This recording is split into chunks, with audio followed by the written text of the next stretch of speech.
सामाजिक प्रतिनिधि सम्मेलन को मुख्यमंत्री योगी आदित्यनाथ संबोधित कर रहे हैं। सीधे लिए चलते हैं आपको कि आजादी के समय इस देश के अंदर अनुसूचित समाज में दो लोग थे जो उस समय के दलित समाज की आवाज बने थे। एक बाबा साहब डॉक्टर भीमराव अम्बेडकर थे, जिन्होंने विपरीत परिस्थितियों में उच्च शिक्षा अर्जित की और स्वतंत्र भारत में भारत के लॉ मिनिस्टर बने थे। संविधान निर्माण में जिनकी अग्रणी भूमिका है, और दूसरे आजादी के कालखंड के दौरान बंगाल के अंदर जन्मे श्री जोगेंद्र नाथ मंडल थे। विद्वता में और उस समय दबे कुचले की आवाज में दोनों समान रूप से आगे बढ़े थे। लेकिन बाबा साहब भीमराव अम्बेडकर भारत की एकता और अखंडता के सदैव समर्थक थे। बाबा साहब भीमराव अम्बेडकर ने सदैव भारत की एकता, अखंडता, भारत की सुरक्षा, भारत के अंदर भले ही सामाजिक बुराइयों का विरोध किया हो, लेकिन उन्होंने सदैव कहा था कि भारत के अंदर रह करके ही दबे कुचले, वंचित और दलित समाज के हितों को आगे बढ़ाया जा सकता है। पाकिस्तान का उन्होंने कभी समर्थन नहीं किया, कभी नहीं समर्थन किया।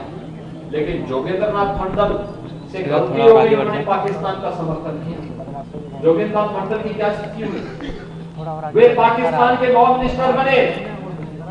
उनके सामने ही जब पाकिस्तान के अंदर हिंदुओं पर और दलितों पर सरेआम अत्याचार होने लग गया, उन्हें पाकिस्तान से भाग करके आने पड़ा और 1950 से लेकर 1965 तक भारत के अंदर गुमनाम निर्वासित जीवन उनको व्यतीत करना पड़ा। आज जोगेंद्र नाथ मंडल का नाम कोई नहीं जानता, लेकिन बाबा साहब डॉक्टर भीमराव अंबेडकर ने समाज के हित के लिए जो योगदान दिया, आज जन जन के तारणहार है, सबके लिए वे पूजनीय बने हुए हैं। पूरा देश बाबा साहब भीमराव अम्बेडकर को सम्मान देता है, लेकिन जोगेंद्र नाथ मंडल का नाम कोई भूल से भी नहीं लेता है। राष्ट्र के साथ होने वाला कोई भी विश्वासघात कभी भी प्रकृति बर्दाश्त नहीं करती है। और भाइयों बहनों, हम सब जो लोग आपके समाज में झूठे मुकदमे लगाते थे, लेकिन राम जन्मभूमि पर आतंकी हमला करने वाले आतंकवादियों के मुकदमों को वापस लेते थे, तो आपके हितैषी कभी नहीं हो सकते, कभी नहीं हो सकते, क्योंकि उनकी मंशा बहुत साफ है। वे राम जन्मभूमि पर आतंकी हमला करने वालों की मुकदमों को वापस लेते थे, पेशेवर बंगालियों के मुकदमों को वापस लेते थे, लेकिन दबे कुचले समाज पर झूठे मुकदमे लगाकर के उनकी आवाज को दबाने का कार्य करते थे। ये पिछली सरकारों की वास्तविकता थी और उस वास्तविकता को समझने की आवश्यकता है। आज के इस अवसर पर आप सभी लोग यहां पर आए हैं।